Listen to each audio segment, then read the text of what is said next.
Hello, friends. Welcome back to the Nope Coach podcast. I'm your host, Suzanne Kohlberg, and today we're going to be chatting about work-life balance. Now, before you give me the nascent eye roll and like switch it off and whatever, because, we all know I have a fascinating guest for you today. Welcome, Patti Oskvarek. Did I get it? Did I get it? Yes, thank you.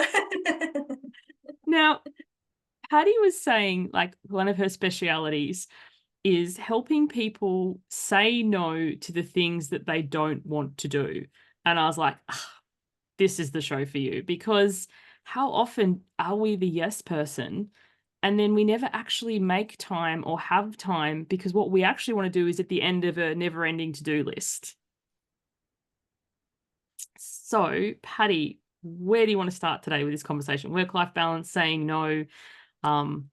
Lead us off. Okay. So I help people say no to things that they don't want and yes to things that they do want so that they have room for the things that they do want. You know, look at your life. Are you doing the things that you want to do? Do you have time to spend with your spouse, partner, family, friends, hobbies? Do you even have any hobbies? Or are you working all the time? And give other people opportunities to things that they would like to expand and learn from. If you're saying yes to everything and you're doing everything, you're burning yourself out, you're not doing the things that you love. And being able to say no and remove some of the things that you have on your plate already will free up time for things that you want to do. And you're a much happier person, you're less stressed, and life is good because you're actually doing those things that you want to do instead of the things you feel you have to do or you've been doing for a long time and it's just part of your life, but you're not really enjoying it. Give it up and give it to somebody else that will learn from it and love it. So where do you recommend people start? Because a lot of people know, they're like, oh, I really should say no, or oh, not this again, or this will be the last time. Never happening. And then the next day or the next week or the next month, someone will be like, hey, can you? And be like, oh, here I am again. Like there's a difference between intellectually knowing, like, I need to clear some of this stuff off my plate and actually, booking it in. Right. So one of the things is you kind of make a list of what you're doing in your life and looking at it and deciding, do I really want to do this? Is this bringing me joy? Is this bringing me fun? Is this any happiness coming from this? Or is this something that I dread? Oh, I got to go to this meeting today because I'm doing this. If that's how you're feeling, take one of those things and go ahead and say, if it's a volunteer position, put in your notice. If they need time to replace you, start training somebody else to take over that. That will free up time for you. Then look at the next thing on your list and see, is it bringing me joy? Is it bringing me happiness? Is it taking me away from my family and friends and taking me away from things that I want to have in my life? And that's the key. What are the things that I want in my life? And if somebody comes up to you and asks you, oh, can you volunteer for this or volunteer for that? You can tactfully say, at this time, I really don't have room for it, but thank you for asking me. And if you know somebody that might enjoy that, you could actually say, hey, I know somebody that might be really good at this. You could also do that as well. I love that. And I'll just tack on another thing you could do. I love how you say, thank you for asking me. I'm not available right now. I don't have capacity. If there's a version of it that you could do, you could say, I could do this instead. So say, for example, the school's like, could you volunteer for this committee? Thank you so much for asking me. I'm at capacity right now. I can't volunteer for the committee, but what I could do is, and if there was something relevant, like I could give out flyers or I could whatever it is. So, letting people know, because I think sometimes people are afraid to say no. No is a complete sentence, but it's kind of like, it's not no across the board. It's just not no that Right. I don't want to do this. but this is what I'm available for. I think sometimes people don't realize that. Or as you said, if there's somebody that you know who could have availability, because when you say no to something that you don't want to do, it's a gift to both of you, because then they can find somebody who's actually excited about it. Yes, yes, definitely. And I love how you say that. And having those options, then you're not feeling, because a lot of people are people pleasers and they want to please everybody. But what about pleasing yourself as well? You know? Yes. And you do things out of a sense of obligation, because imagine if Yes. you are the president of the parents and friends, or parents and whatever it's called where you live, but you're like, I just can't, like, I really don't want to do this. That committee being headed by someone who's like, I'm in charge, let's go. The energy of it, as opposed to someone who's like, all right, what are we doing this week? You know what I mean? You Yeah. could tell someone who's burnt out and doesn't really want to be there versus somebody who's like the passionate about it. But what is it that you want to do? Like maybe you want to organize their spreadsheets or be their secretary, or I don't know. But the other point that you made too is talking about hobbies. So many people pleasers I talk to, it's like, what do you mean hobbies? I'm a mum. If I have a shower alone, and it's like, no. What are the things that you like to do? It doesn't necessarily mean you need to stop everything, but like Right. even just entertain the idea, because how many people don't know what they want to do but end up staying up late scrolling Facebook or Instagram in the compare and despair mode? Like they're out there living their lives and I don't even know what I want to do. But Right. little things. So what do you say for people, like helping them create that list of things that they actually want to do? Right. So say that you see somebody else doing something that you would really love to do, right? Asking them about it and seeing if there's some way that you can learn. That's such a great idea. But remove one of the things that you have been doing for a long time that doesn't spark joy in your life. To make space so you're not overloading Make yourself. space. Yes. That's the key, is making space to add on something else that you want to do. And two, it's okay not to add anything on for a while so that you have some special time for you and your family and your friends. And as you let go of things, it's like a weight that comes off of you, a big Mm. weight that comes off of you. And you feel like, oh, I can look for something else if I want to. And if I don't want to, that's okay as well. But think about when you were younger. What did you like to do? What really made you light up? And test it out. Try new things. You'll never know what kind of hobby that you'll really enjoy unless you try it. I love that. Have you read Big Magic? I have not yet, but I've heard So that it's wonderful. I'm going to give you a spoiler, and for anyone listening, Big Magic is a book by Elizabeth Gilbert. In one of the beginning chapters, so it's early on in the book, she writes about a lady, I'm pretty sure she's in her 60s, who just retook up ice skating, like figure skating. She did it as a child, Uh-huh. and she hadn't done it in like 40 or 50 years, like a significant period of time. And part of it was like, oh, I'm too old, or I'm too this, or, and you don't need to be like going for the Winter Olympics or whatever in whatever it is that you did. And every morning now, this lady, like for the last year or however long, if you read the book, you'd be like, Suzanne, your story was like wrong. But the point of it was, it's like the age doesn't matter, how long it's been, doesn't matter what's going to become of it. Like, am I going to become an Olympian? Because I think so many of us as a child are discouraged sometimes from things. It's like, well, what are you going to do with this?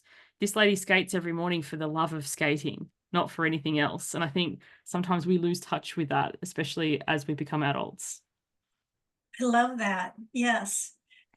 A hobby can just be reading a book. It could be going That's and my taking favorite hobby. and seeing new things. It's just anything that really makes you feel good inside and that you make time for. Yeah. And I think that's such you making time for it. So something you said before we hit record is, but you said, if you book it, you'll do it. And it's funny, something I talk to my clients about, and I'm guessing what you do as well. I actually encourage people, and I myself, I book my rest time, like I book my off time Yes. before I book any of my tasks, because if I don't book it, it doesn't happen. And then with mine, how I do it is kind of like literally in my calendar, it says nothing. So when the time comes up, it's like, what do I feel like doing? Sometimes if I'm quite stressed, I don't know what I feel like doing. So I have a list and I have read a book, go for a walk, take a bath, and I'll read through my list much like a toddler. Do you want to read a book? No. Do you want to go for a walk? No. Do you want to soak in the tub? Yeah, actually, that's what I want. Because I think sometimes we get stressed or drained or something's happened or the unexpected and we're wound up. And then instead of actually taking that time to unwind for ourselves, we just end up like, what do they say? How do you get something done? Give it to a busy person. So we just go and find more things to do instead of doing less. Yes, I definitely agree. Scheduling that time is so important. And then that way you will do the things that you enjoy. If you don't schedule it, it'll just be scheduled with something else. And the trick is, and this is I wonder if you've got any tips or advice for people, say they actually do it. Like first step, many people will nod and not actually do it. So I really encourage you, if you are not driving or out for a walk or whatever, if you're listening to this and you're near your computer or your calendar, diary, however you diarize your time, even just for next week, pause this, schedule in some hobby, fun, whatever you want to call it time. My next question for you is, what happens when that time rolls around and people just dismiss it? They keep checking emails, they keep, or somebody says, "Hey, can you do this?" And you look at your calendar and you have the me time and you think, "Oh yeah, I'll do it later." And you don't. So like, how do you encourage people to actually, when the time comes, to take that time for themselves? To really reflect within,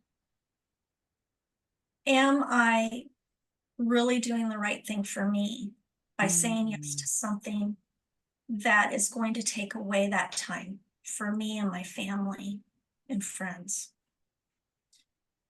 Really think about what's my body feeling at this time? How's my mind? Am I overthinking? Am I overwhelmed? Is my body telling me you need to slow down? Really listening to all those warning signs, because it's so important to, you know, if you're a mom, ask people for, I'd like to go do this. Could you watch the kids for a couple hours, and have them book it and you book it? And people love to help others. If Reach out and really look at yourself. Am I being the person that I want to be? Am I so run down that I'm not being the person that I want to be? And am I helping who I want to help? Those are things that really looking within is very good. I think that's such a great point that you've made. People love to help. Like sometimes it's like, I don't want to ask because I don't want to be a burden. And if you have that thought, I encourage you to think, what is that? What are you making it mean when somebody asks you something? Are you thinking, oh, they're a burden? And it's like, no, chances are you're like, oh, I'd love to, or I wouldn't, or I'm saying yes out of obligation. But that, we already talked about that. But the other thing too, say you ask them, can you watch kids for a couple of hours? You don't even need to tell them why. You could if you so Right. chose. But then the next step, communicate to them how you can be communicated with. So like, all right, personal story. Once a year, I like twice, but at least once a year, I go away for a solo staycation on my own. Just me, not my husband, not my kids, not anybody else. I stay in a hotel for somewhere between 2 and 4 nights. And my husband knows that I don't want to be contacted. So the kids can ring me once a day, check in, say, how you going, mum, or whatever. But bar an emergency, I don't want to be contacted. Because it's funny, sometimes if I do go away with a girlfriend or something and they're constantly on their phone to their kids, I'm like, how are you having a break when you're checking in on everyone all the time? You're checking in on the grandparents and you're checking in on your husband and you're checking in on the kid. Like, I'm like, this is another reason I like them as solo vacations now. Because I'm like, I've Mhm. gone away because I want to be away. And people are like, how can you do that? I'm like, I'm so much a bit of a mum for it because Yes. I get to watch exactly what I want to watch. I can eat exactly what I want to eat. I can stay up, I can sleep in, I can read, I can do whatever, and nobody's asking me anything. You know what I mean? And I think sometimes when people go, they're like, okay, I've asked my mum to watch the kids, or I've asked whatever, but then she's ringing me for every 5 minutes saying they don't know how to use their manners, or one of them doesn't eat carrots or whatever, and you're not actually relaxing because you're fielding the phone calls the whole time, but actually saying, if there is an emergent situation, like we need to see a medical attention or whatever, call me. But other than that, I trust your judgment. I love that. Yeah. I think it's really important to put the do not disturb, and on your emails, I'm going to be away. I'll get back to you on at this time, so that people know. And also do that, on anything, any electronic thing, from this date to this date, I will be unreachable. I love to go camping, and I'm telling you, that is the best, because you have no phone access. There's Reception. no reception, and it is a real vacation. And you do have a little bit of withdrawal from, not having that right there, but it's lovely. It's absolutely lovely, even if it's for a day or a weekend, turning off your phone. Yeah, Yeah. unplugging and Yes, recharging the way, like we recharge our yes. phones every day, sometimes several times a day, depending on how old the phone is. But in terms of recharging ourselves, like she'll be right. And it's like she's right until she's not right. And sometimes it's a longer recovery than actually, and these things that we're talking about, saying no to the things you don't want to do, like delegating them, in whichever way suits you, whether you encourage them to ask someone else or whether you just say, like, that's a no from me right now. So that, and booking it in the rest so that you can do it. Because when you do these things and you feel so much better, how do you show up in the world? Like, it's funny, sometimes my kids, like if I want to exercise, when they were very young, they used to like just cry, and I feel so bad leaving him in the creche. They're old enough now that they don't need to go to the creche, but they'll be like, you need to work out. It just cracks me up because, like, well, I'm obviously being a bit snappy, but or they're like, just go read your book, like, because they can tell, like, mum's reached critical capacity, and once she has that bit of alone time, then she'll be fun mum again. So sometimes the people in your life, they will begin to encourage this, even if in the beginning they're like, what do you mean you're having this? After a while, they'll be like, oh, yeah, because your whole family, like, we're talking about work-life balance, circling back to that now, we're coming towards the end. It's not just a pretty little slogan or something that, oh, yeah, I know, but like one day. Because another thing they talk about is the number of people who retire, and then they think, oh, when I retire, I'll have all this time or whatever. They either retire and they go straight back to work because they can't handle the unplugging. Like you were talking about camping for a couple of days, but like, or they retire and, as horrible as it sounds, they drop dead because they can't deal with the not being that they've built their system to constantly need that pressure, and then it's not there anymore. You're definitely right. You need to have some things that give you a purpose. It Mm. doesn't have to be a lot of things. And a lot of retirees put a lot of stuff. They do all these events and stuff. I mean, social events and stuff like that. And then they're falling right back into Their old being pattern. overbooked. Yes. Their old pattern. No, you do things that you like to enjoy, and then you have some downtime too. And work-life balance is different for everybody. It depends Mm. on what your goals are, what your purpose is, what you want in life. And it changes throughout your life. It's an ongoing thing. What looks like work-life balance for me may not look the same for you, because we have two different things going on in our life. And throughout your life, you're in different stages of your life. Like when you're young, you're free, you just got a job, all of those things, you're trying to make a living. Then you get married, or you have children, and your life changes, and you have different wants and needs, and different things that you want to do with your time. I think that's such a great point, because back to the Elizabeth Gilbert Big Magic, the lady picked up ice skating and once again loved it and ice skates to this day. Like, more power to her. Sometimes Yes. you'll pick up a hobby from childhood and you'll be like, what was that? Like, Yeah. you like the idea of it. Or I don't know if you've ever read a book, you're like, I loved this book when I was a kid. And then you're like, it didn't age well. So, but because you've changed and allowing yourself the space and the freedom to explore new things, or Right. old things, and then go, actually, I'm not that version of me anymore. Um, yeah, there's so much power in that. So as we come up to time, Patty, like I could talk to you for ages. This has been fabulous. Can you let the listeners know what it is that you do and where they can find you? I'm a leadership and work-life balance coach. I give one-to-one coaching for anybody that needs those kind of areas. And you can reach me at my website at coaching for inspiration with Patti.com, and Patti spelled Patti. I love it. I was just about to jump in there. Thank you so much. And I'll pop it in the show notes as well.